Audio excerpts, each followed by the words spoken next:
Durung bening sasanti sakolonis kala ana carita mijil saking cipta nirmala nirkumaraning prasidha sida dadining budaya pikti saking adi wahyu jatmika lumantar tangan-tanganing manungsa wis angukir sejarah mangsa lalu tuhu menika ingkang sinebut Maha Karya Budaya Agung Wayang Purwa hampa-hampa sumilak pedhut suh katiyuping samirana sumirat soroting surya pajar kencar-kencar amadangi cakrawala ambabar cahya bingat Rajaning Rahina amadangi sagung dumati bumi gumelar langit amayungi hawa paring daya tukul jamur lumut suket godhong kayu nganti wit-witan kang gedhe-gedhe ngrembayah pangmiwah godhonge paring urip sagung kang kumelip kang rumangkang kang anggramah kang bisa kumecap kang kumrembyah kang bisa jumangkah satu kewan tutuan yang kutu-kutu walang atoku beksi-beksi samya ngoceh sesautan bating kaleper mabur sumusip telenging mega mengayu bagyo praptane sang gagatenjang sawane peksi garuda nglangyang kekablak angebar suwiwi ngaleyang enggak yayah angregem-regem jagat soroting surya sumiwi jarambaing kedaton kang winangun pendopo joglo wenang sinebut bali raras marcu kundo manik kahyangan Suralaya ngondara nirbawana papar yawarna ujung giri kelasa ing anarpurna marmo sinebut Suralaya sura tegese dewa laya tegese papan waskina drat dadya sasananing para dewa-dewi apsara hapsari dan wara dan wari widodara widadari kinara kinari yang gandarwa gandarwa wenang den ucapna sinten to susuhaning para dewa anenge bebisik sang Hyang Jagat Girinata ya sang Hyang Nilakanta ya sang Hyang Siwa Buddha Siwa Maha Guru ya Siwa Maha Dewa ya Siwa Bhairawa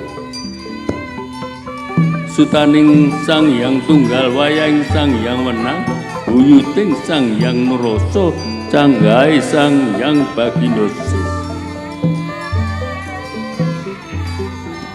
wis manunggal tetunggalan sarira datanangganing sang Hyang Jagat Girinata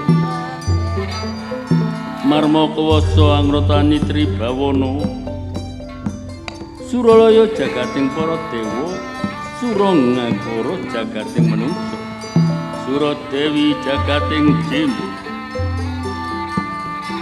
saka agunging panguwasa temah winengaken amangku swarga tinjamaya angungkuraken kawanjah tandra dimuka nisbating naraka jahanam bangkit anyipta wat ogal agil nyang gapura sela matangga amarengi hari anggara kasih mangsa palguna kepareng pinarak lenggah mungging bali alas marcu kundha manik bebancik sunguning lembuan dini sinebo para durandara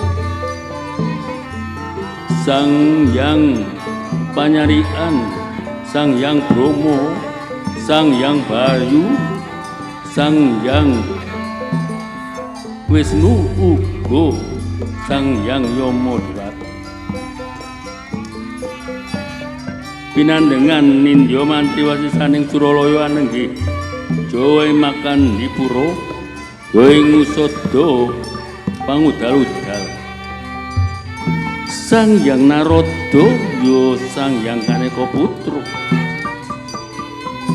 Amrengi Sang Hyang Siwa Maha Guru kepareng lenggah siniwaka mriksani bedhaya agung ingkang den sarirani dening para hapsara ingkang pinandagan montosaning widodari Bathari Tilottama.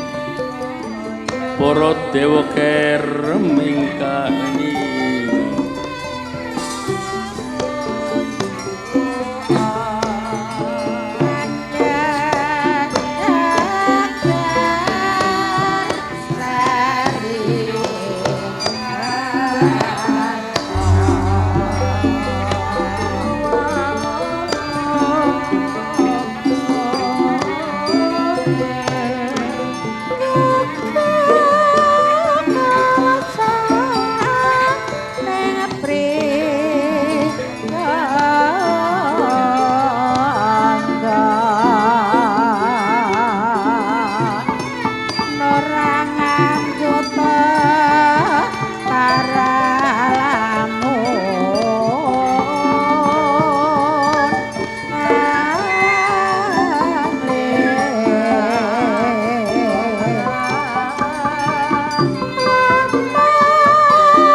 Sri Tinon ing pasewaken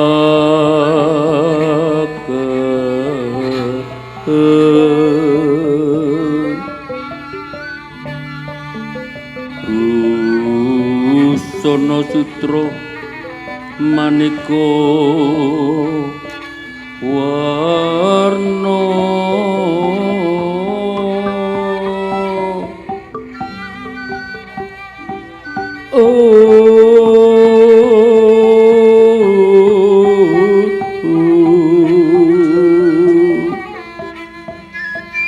sebab pusting Udyono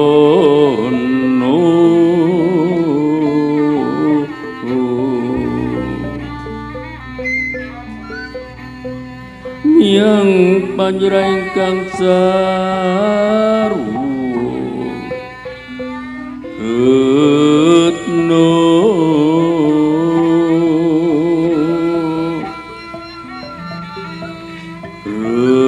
renggeng manik nara wata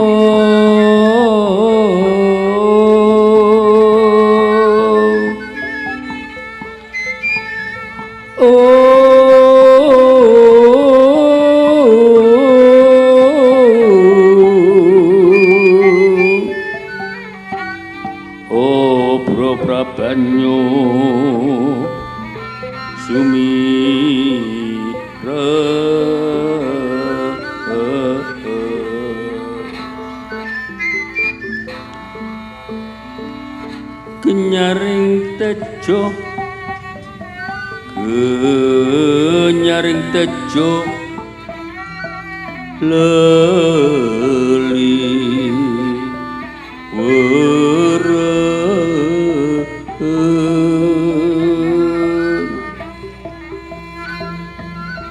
lir kilat sisiri dati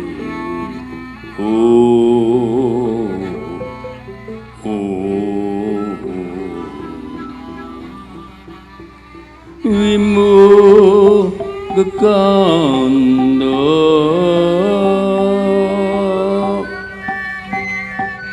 amri mingi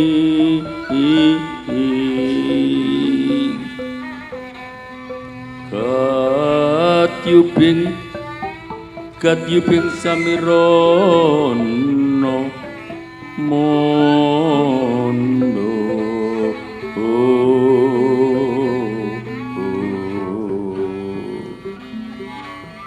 separan mangambar kunga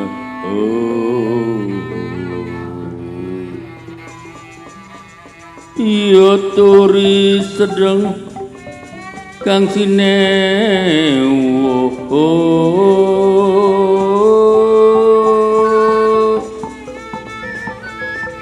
yang Bathara Nilakada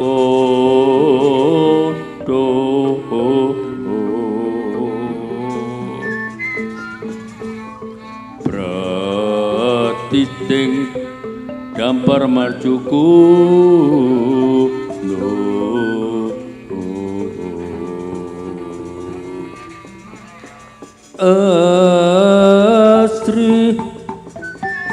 Asri rengganing busana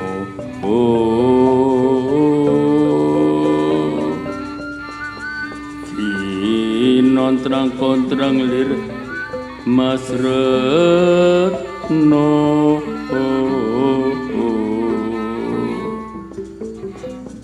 kuwasanira Triloka kayangan jungring saloko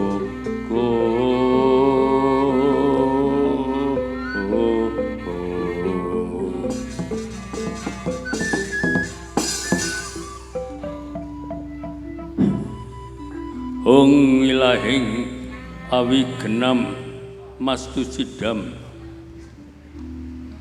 anak kunggir Bathara panyarian durung suwe angin jeneng kita sowan ana ngarsaning sun padha kanthi raharja penyarian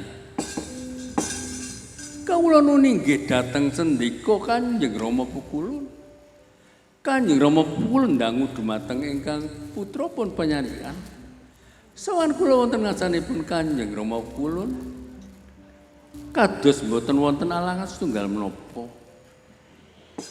Kejawi ingkang menika ingkang putra nyasaken sembah pangabekti mugi konjuk ing sandhaping pepodo Kanjeng Rama Pukulun. Iya nggih panyarian tak tampa kanthi gumiraning penggalih. Puja pangestawanipun ulun wae mula gage tampan nono. Panyarian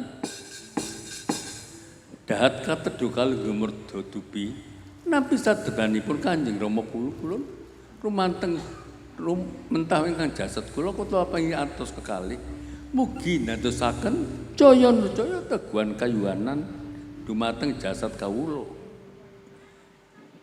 Iya panyarian tak tampa kanthi gumiraing manah mula enggal diprayogana anggen jeneng kita sowan nggih panyarian.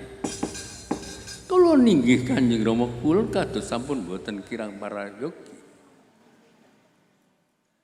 Kakang Resi Kaneka Putra Dereng dangu rawuh paduka wonten ing Bali Marcukundha Manik.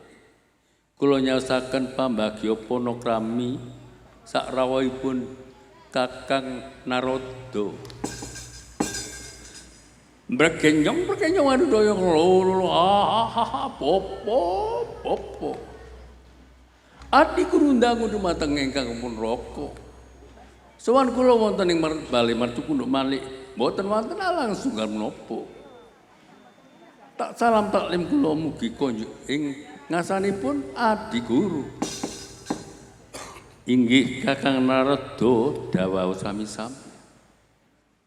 Monggo dipun prayogaken anggen paduka pinarak Kakang Kaneka Putra. Matur sewu sembah nuwun Adi Guru kados boten kirang prayogi.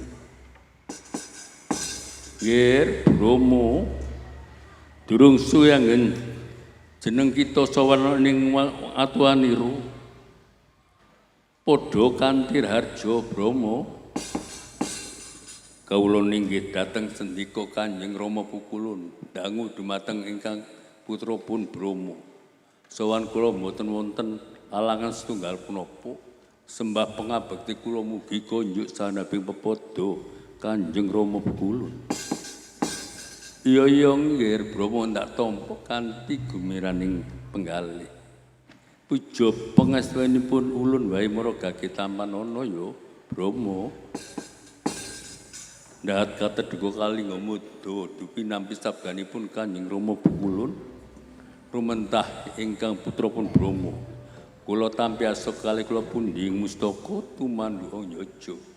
Dadosaken cahya nurjaya teguhan kayuanan dumateng jasad kula. Iya Bromo diprayogane anggen jeneng Sirasawan. Kawula ninggih kados sampun boten kirang prayogi Rama Pukulun. Bayu Rahaja sawanmu ana ngarsane wong Atuanira, Bayu.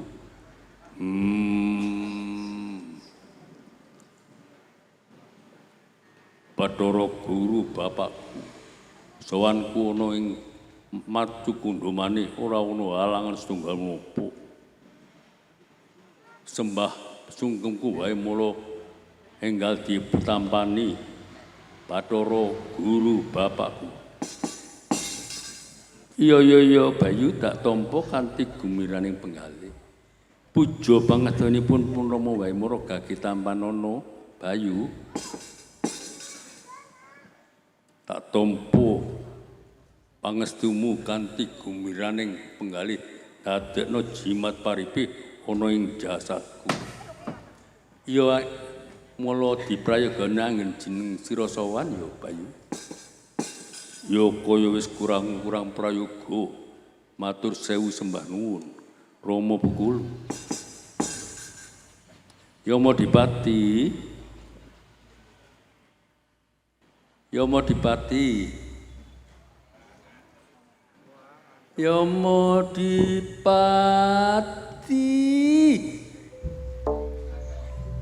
Awakmu iki ditimbali karo Pukulun Bathara Guru Yamadipati. Ramadipati. Enten apa? Pukulun Bathara Narada. Lho, awakmu gak krungu ta? Ngau dadi wong ngantukan. Iklam iku kileran iki. Inggih. Kula nyuwun pangapunten wong niku wau karipan ben bengi tanggapan. Oh, ben bengi tanggapan ngantek karipan sawanane Adi Guru so ditimbali ora krungu. Nggih ngapunten kula. Niku wau iki mau Yamadipati kakehan tanggapan. Durung oleh bayar wis kate nyicil sepeda motor sing anyar. Lho aja nyemani panjake, aja nyemani panjake. Yo Narada bapakku, jai semangat para panjake. Ya wis ora dadi apa. Kowe didangu karo Bathara Guru. Inggih, kados pundi Pukulun? Raharja sowanmu ana ing ngarsaning ingsun Yama Dipati. Angsal berkah badipun Pukulun. Sowan kula wonten ngarsaning Pukulun wonten alangan setunggal menapa. Sembah sungkem kula mugi konjo nggih Pukulun. Iya Yama Dipati tak tampa kanthi gumbiraning penggalih. Mula diprayogana anggen jeneng sira sowan. Inggih Pukulun kados mboten kirang prayogi. Wangsul dumateng Kakang Narada. Inggih wonten penapi Adi Guru. Dadosaken kawuningan Kakang Narada kula animbali sedaya para dewa para Durandara wonten ing Balai Marcukundamanik sak yektosipun wonten perkawis ingkang ewet sanget. Lho iku perkawis napa? Monggo dipun jarwakaken Adi Guru. Mekaten Kakang Narada dinten menika wonten ing kayangan saweg wonten goro-goro. Kayangan gonjang ganjing para widodara para widodari sami jejeritan. Lah niku wonten napa kok padha jerit-jerit? Napa wonten mengsah ingkang mlebet wonten kayangan? Menawi dipun wastani mengsah inggih saged. Dinten menika wonten ing repat kepanasan wonten satunggaling yaksa ingkang aran Ditya Kala Sekibu. Ditya Kala Sekibu saking pundi menika? Sekibu menika pepatiing Prabu Kala Pracana saking negari Giliweksi. Lah wonten perkawis kados pundi ngantos dumugi wonten ing repat panasan. Menapa badhe sowan ngasanipun Adi Guru? Sayektosipun inggih mekaten. Nanging menawi titah sawantah mboten saged mlebet wonten Bali Mercukundamanik. Mesti ngentos rumiyin wonten ing repat kepanasan saderenge mlebet sela matangkep.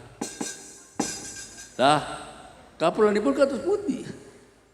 Miturut dawuh para dewa ingkang njagi wonten ing repat kepanasan.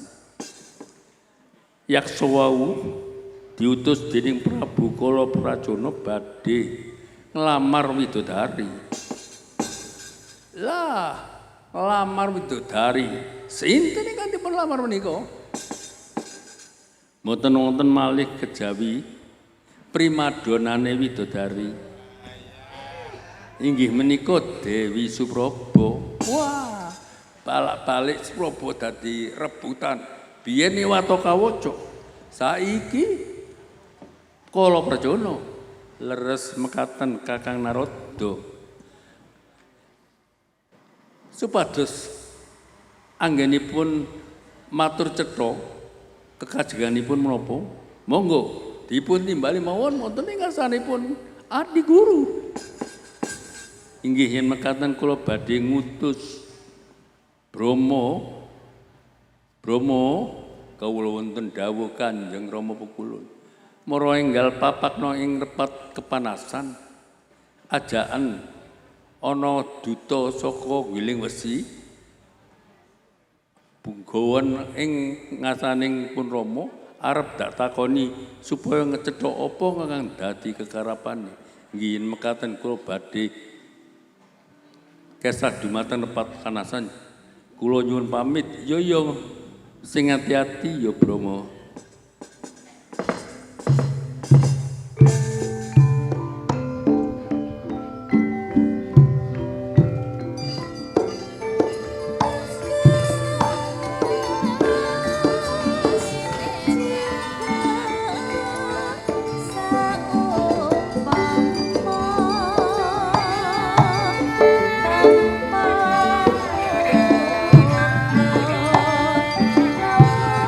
Sa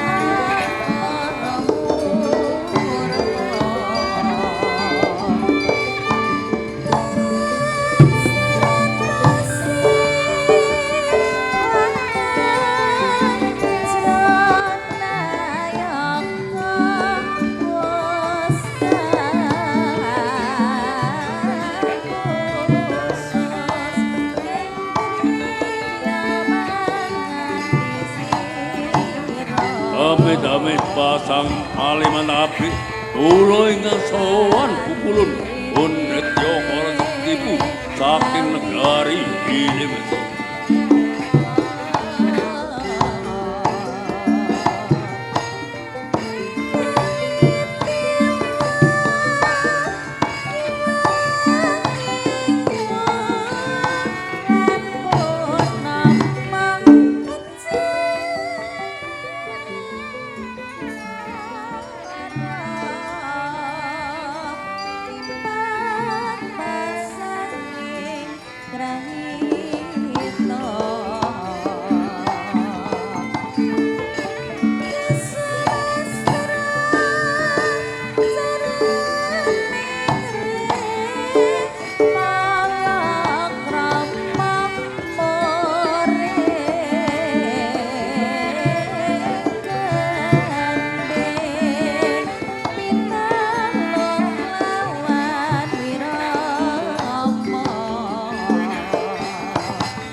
Ilahi ngawi genam Mastunama Sidam.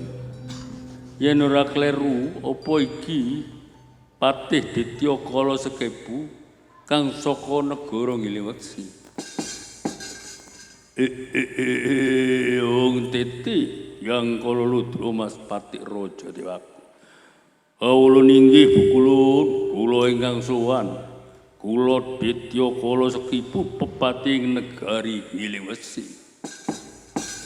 Raharja sowanmu Sekipu angsal bekas pangipun Pukulun mboten kirang setunggal menapa sembah sungkem mengabdi kula mugi konjuk Pukulun. Iya Sekipu tak tampa kanthi renane penggalih ingsun puja pengetu kuwae mara gage tampanana. Kawula ninggih Pukulun kula tampi asa kalih kula pundhing mustaka ndadosaken jimat paribe. Diprayogana anggen jeneng kita sowan Sekipu. Kawula inggih kados sampun boten kirang prayogi Pukulun. Mengkene ya Sekipu, kowe sowan ana ing Kayangan Suralaya, kowe ngenteni ana nepat kepanasan. Kowe tak wenangno ngadhep ana ngarsane ingsun. Inggih matur sewu sembah nuwun Pukulun. Njur apa kang dadi kekarepanira nganti teka ana ing Suralaya kene? Duh Pukulun, sewu kelepatan. Kula nyuwun gunging panaksami. Ya ora dadi apa, mara enggal matura. Sajetosipun kula dipun utus dening Gusti kula Prabu Kalapracana utawi Prabu Nagapracana saking negari Ngiliwesi. Kowe diutus arep apa, Sekepu? Ndadosaken kawuningan Gusti Pukulun. Gusti kula Prabu Kalapracana menika saweg kebimbang kalan widodari. Kebimbang iki apa? Nek larisan iki mboten ngertos kebimbang menawi. Kebimbang niku jatuh cinta. Oh, ngono tos Sekipu. Dadi Ratu Gustimu tresna marang widodari. Widodari sing endi? Coba pilihin sing endi? Kiwa tengen kono ana 4 tambah 4 8. Sing endi kuwi widodarine? Oh, enten 9. Sing nomor 9 mawon kula. Sapa Sekipu sing nomor 9?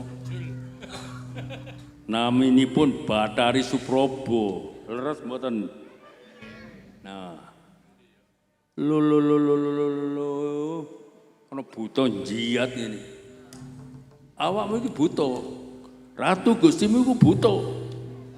Kok wani-wani ning nglamar widodari? Sekepu. Nopo lepati penawi kula badhe nglamar widodari. Nopo lepat? Ya salah. Kowe apa ngerti paugeran? Pagerane para dewa para manungsa. Menapa paugeran menika? Gusti kang akarya jagat iki wis gawe aturan. Nyipta makhluk kuwi pasang-pasangan dhewe. Menungso jujuduhan karo menungso. Dewa juduni dewi, raseksa raseksi, widodara widodari. Lah dadi ratu Gustimu, nek nganti arep golek bojo golek raseksi sing ayu-ayu ana ngiling mesti kono. Ngene pundi enten raseksi kok ayu.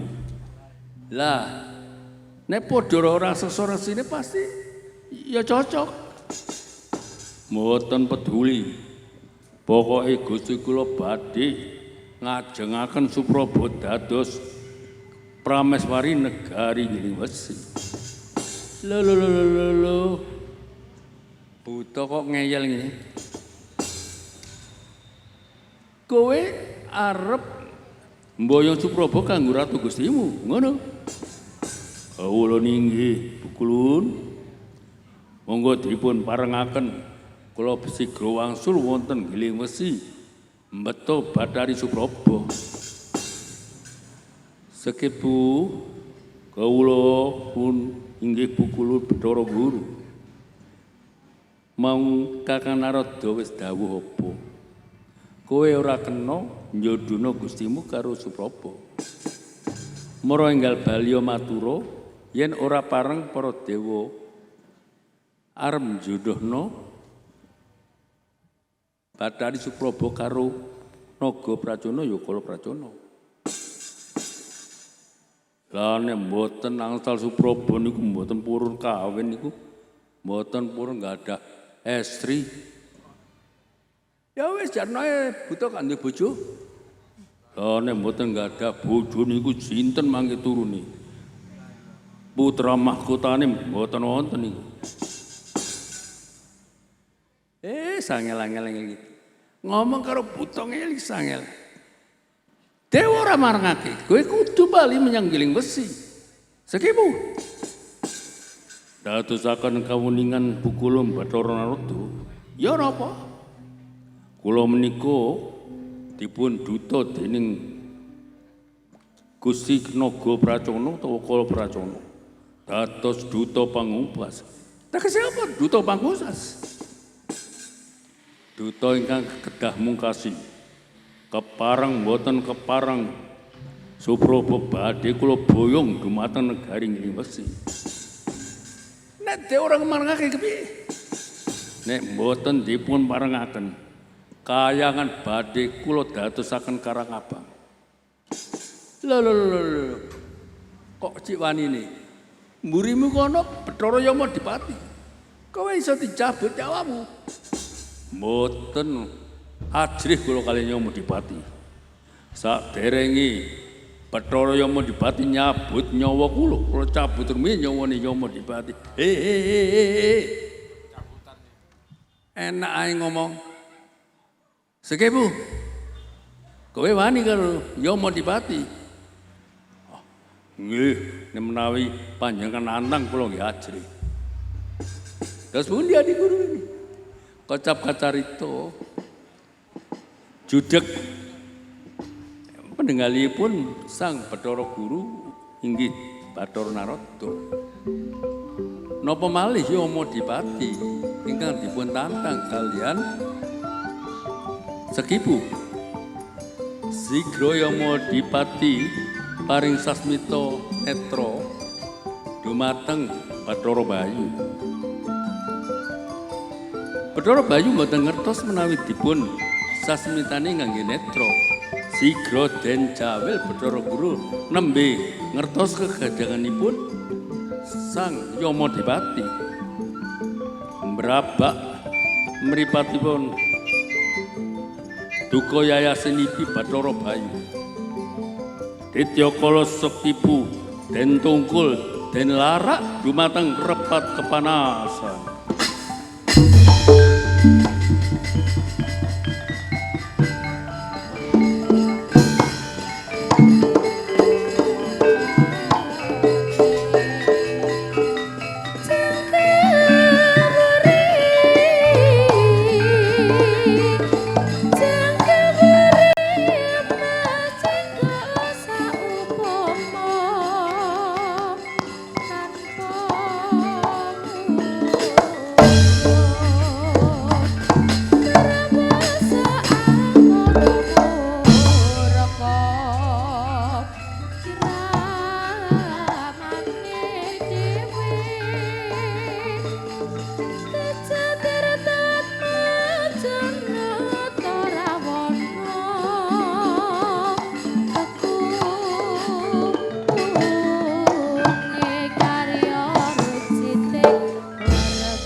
Duh, Kakang Narada, penapian Guru?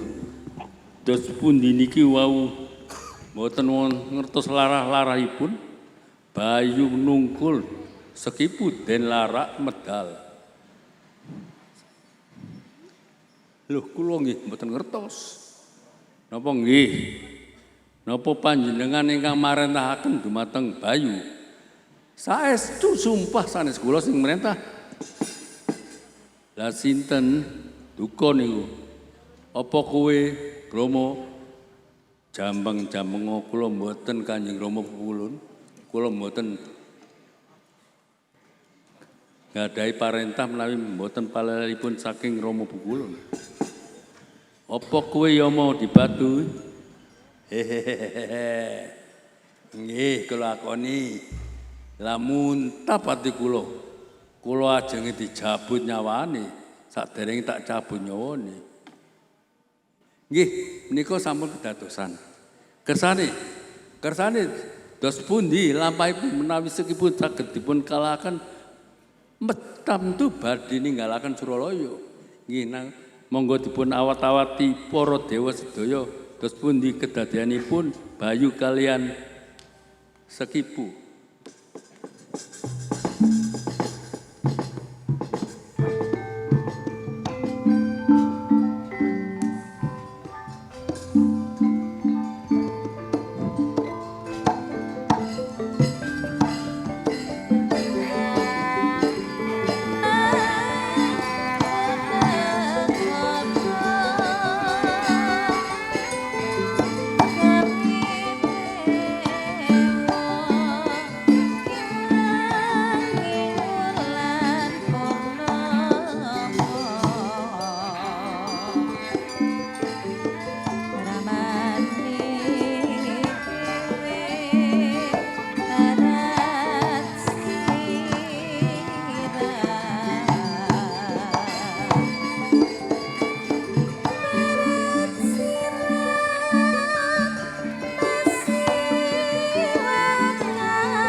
paripurna sabdanira Sang Hyang Pramesti Guru sigra wangsul mlebet Datulaya ginarbek sedaya widodari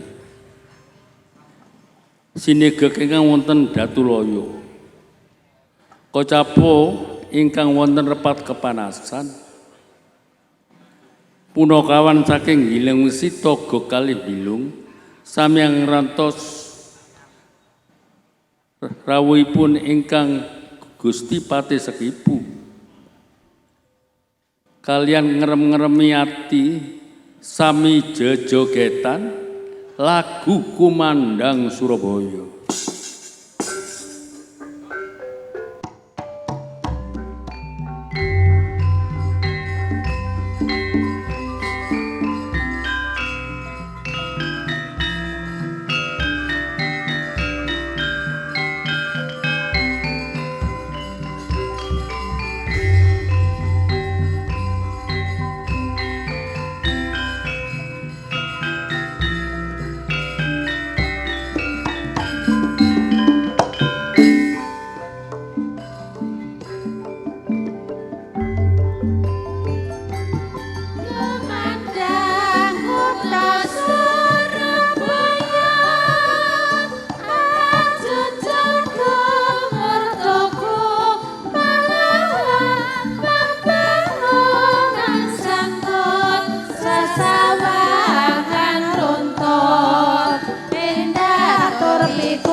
Waduh. Enak widodari oleh nembang-nembang yung. Ya jauh jeneng widodari. Endok kayangan sing nembang widodari. Ngene lho yung. Bengi iki wayangan bengi iki gak koyo biasane. Lho, kok iso kaya ngono, Kang? Biasane wayangan iku nek gak ulang tahun, halal bihalal, tahun baru ngono.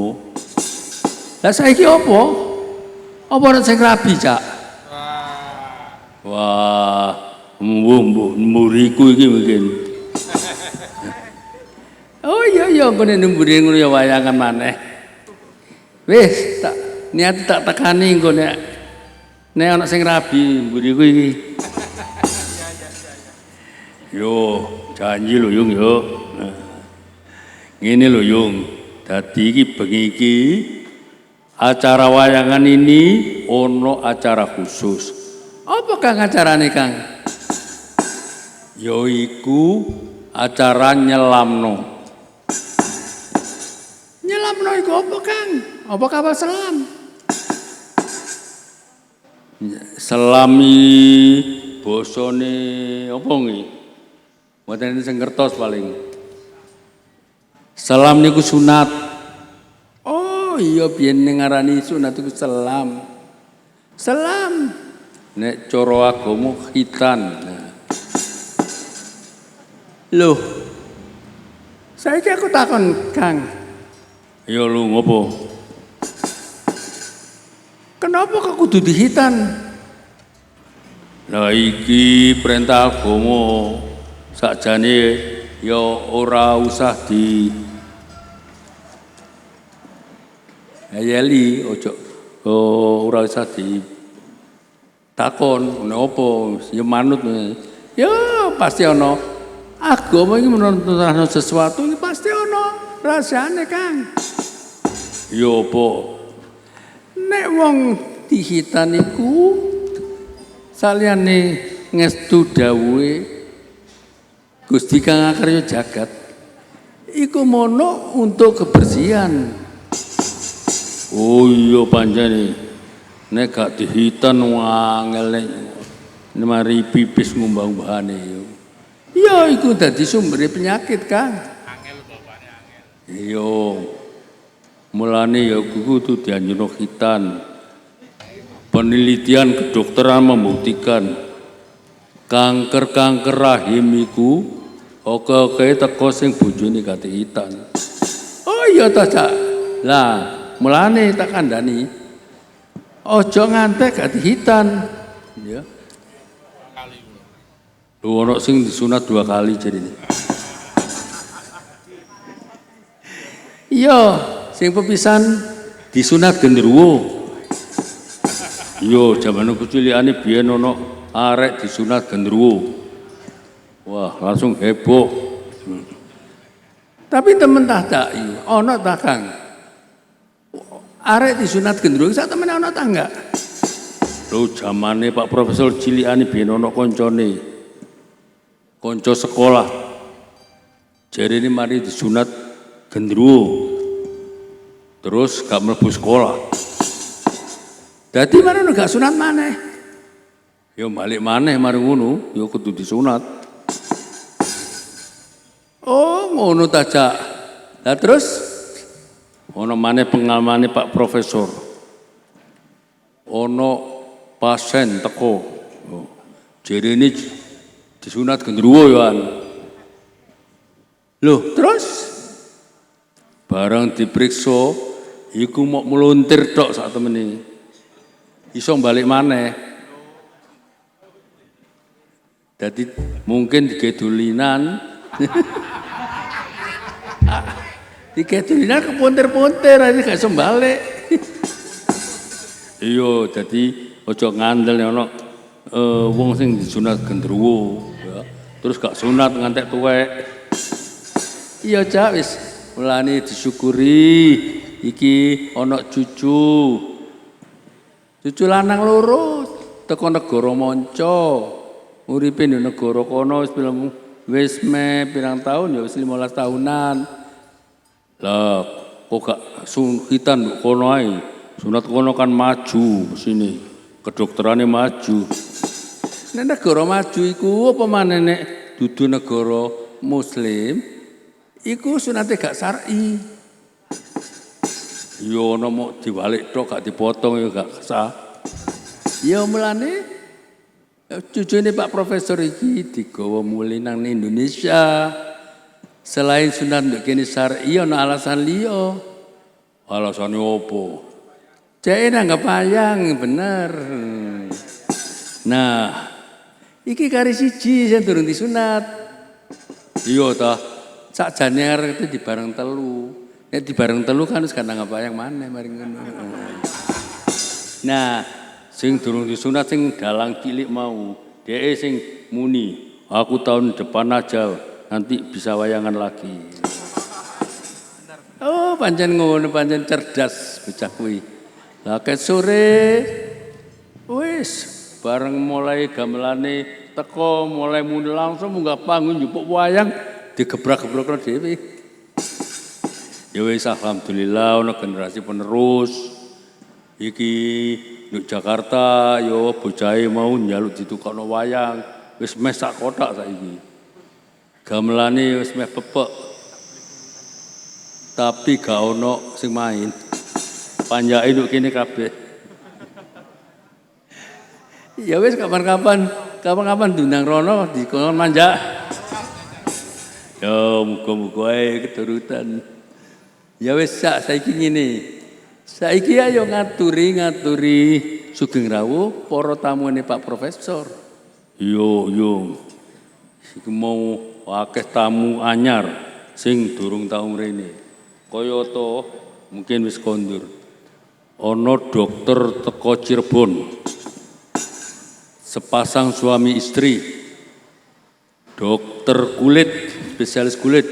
Dokter Sitarani Safitri, spesialis kulit. Dermatovenerologi. Oh, ini spesialis kulit. Ini biyen jenengi kulit dan kelamin. Loh iya makanya saiki diganti nek kulit kelamin mau sak cicik lan. Saiki diganti. Wah, aku dibisiki. Wah, welcome Menir Antonius. Thank you well for willkommen. Ngomong apa iku, Bang? Iku tamu teko Belanda. Biyen wayangan sing lebaran ya. Iku rawuh lho. Lho ngomong teko Londo rawuh rene ya kebeneran kene. Wis janji ngono ana wayangan jari arep rawuh maneh. Wah, seneng atiku nek wong monco wong bulecik seneng karo wayang. Ya wis alhamdulillah Menir Antonius. Menir iku apa? Menir berasa. Menir iku cara Londo. Nek cara Indonesiane ya tuan ngono. Iya. Lah kok kon ngerti yo. Ya ngerti sithik-sithik wong tau sekolah nduk kono. Kang. Ya wis alhamdulillah nimbo ilmune bermanfaat. Bermanfaat kanggo golek duwite nggo nang wayang. Nah, iku sing tepak Cak. Yo, mari ngono Dokter Sitarani karo garwane Dokter Zulkarnain Hidayat. Panjenengan itu spesialis THT. Wah. Spesialis THT iki ngobati apa, Kak? Ya ngobati kopokmu barang iku. Walah ya, iya, penting. Penting ana dokter nek gak ana dokter THT nek kopokan gak krungu kabeh apa. Napa niku? Oh. Mulane kaya ya mau dipati diundang gak krungu. Nek gak ngantuk ya kopokan paling. Oh ruwae niku. Mari ngono ana dokter spesialis anak teko Kediri. Iki aja pertama kali iki.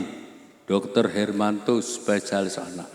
Wah, ya wis alhamdulillah Sugeng Rawuh Ya Mas yo wis kondur ya engko ndelok rekamane. Terus mari ngono ana maneh tamu sedulur dhewe, keponakane Pak Profesor. Ya, Mbak Diah Anamia.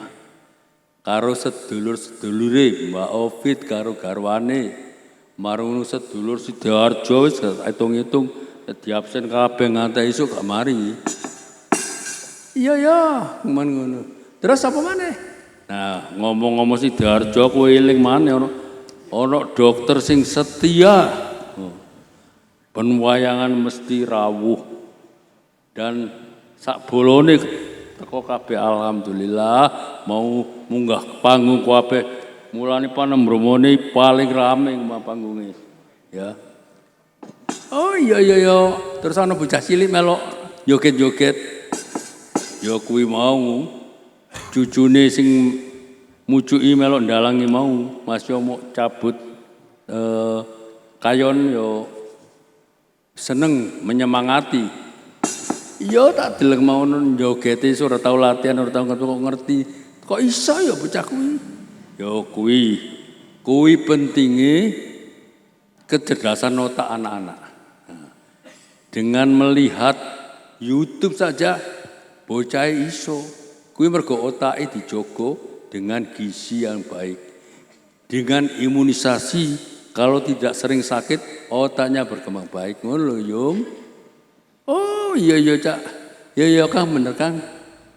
Terus apa maneh? Tuh kumangono tamu maneh ya.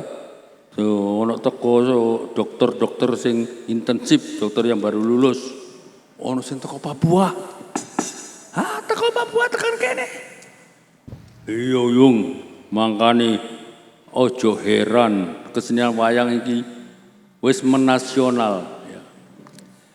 Apa buktine nek kesenian wayang iki nasional tidak gak ono Jawa tok ae. Apa Kang? Wingi Pak Profesor ketekan tamu di Jakarta. Tamune iku dalang, ana maneh tamu pengrajin wayang. Sing terkenal nggih, Mas Dali sinten ayo? Marto. Lah niku mau Jakarta diajak nang museum wayang. Wah, pengunjungnya penuh bareng ditakoni gak kabeh duduk wong Jawa. Teko ndi ternyata. Oh ya alhamdulillah. Jadi wayang jadi milik nasional. Malah milik dunia saniki diakui UNESCO lho. Wah iya bener gitu. Nah saiki aja kakek ngomong tok. Nembang. Lagu-lagu kayak Bu Sindene cegah ngantuk. Nah, niki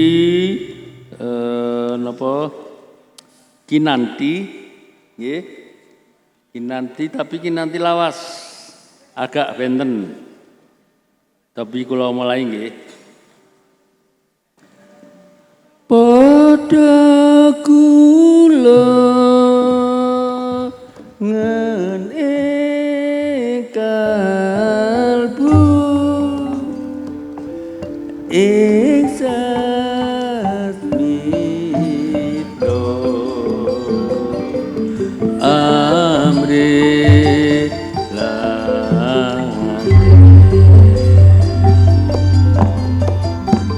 ojo pijet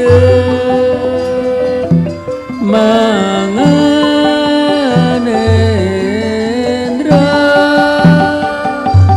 kaprawi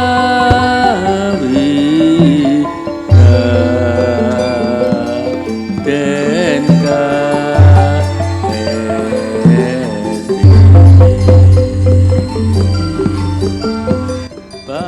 Pasunan sarira niro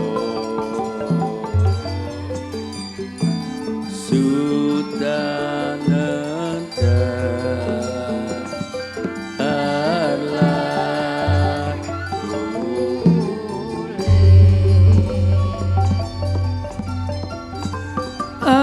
anoman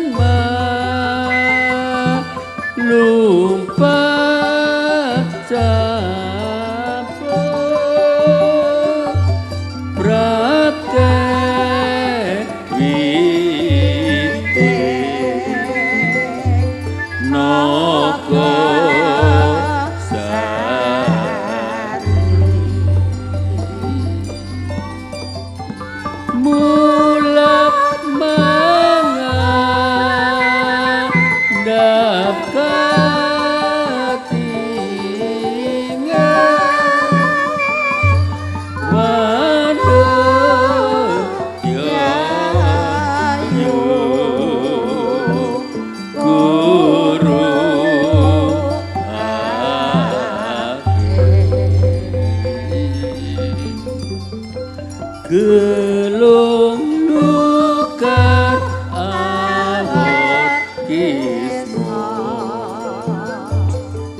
pisan malih apa Wadah kula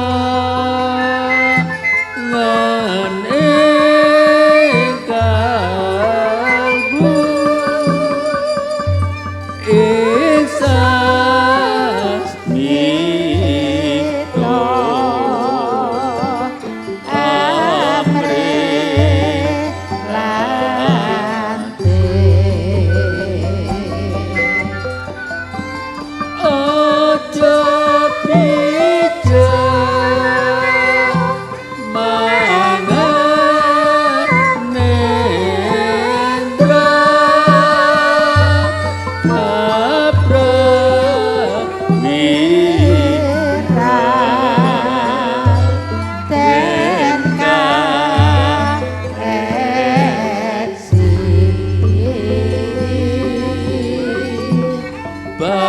basunen cari rarira sutan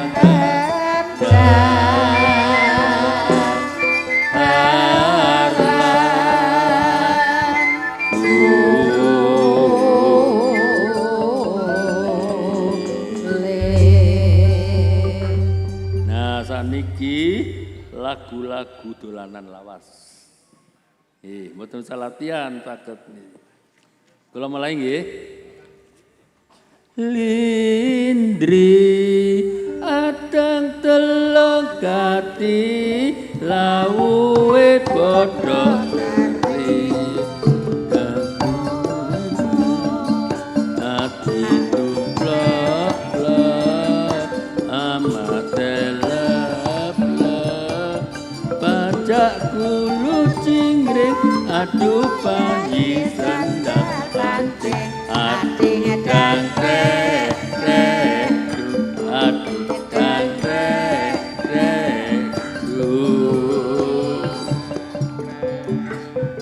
sithik-sithik tapi rata nggih nah saniki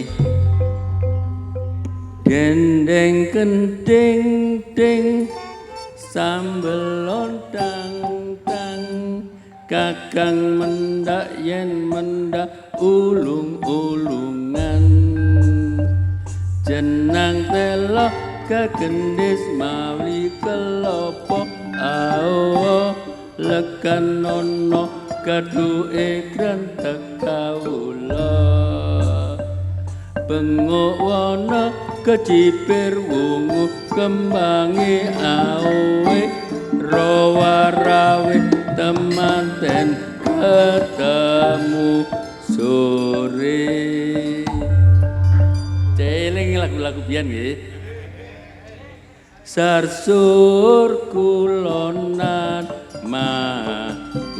gema iritete ta oya iritete ta oya yen kecanda dadi gawe ati mesti mati ati mesti mati tak beti le mimin wesi prong prong prong jelegur prong prong prong jelegur kok mencam-mencam mawon mbak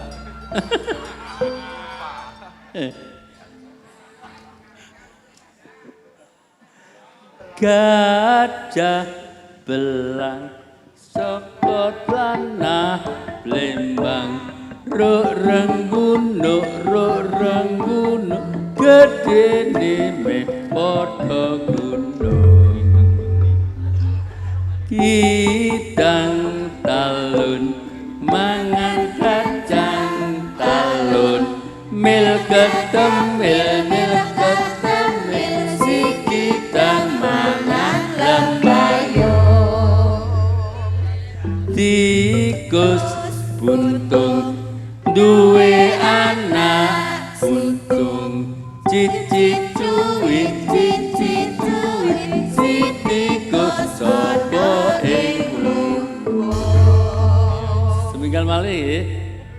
Buto-buto galak sulane lunjak-lunjak sarwi cikrak-cikrak nyandak punca nuli tanda paling ngadeg maneh rupamu celone iki buron opo tak sengguh buron kang aneh lawang kowe wewe sing marah-marahi lawang kowe wewe sing marah-marahi gawe muka ngono hihi aku wedi ayo kanca padha bali kalau kae mripate perak rok kulite ambang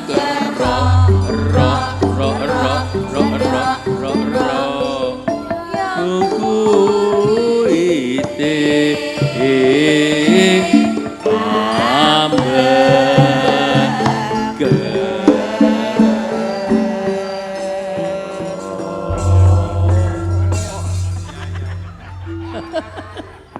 wis ngono lho Yung Bilung ya apa Kang nek krungu lagu-lagu dolanan eling cilikan iki semarai panjang umur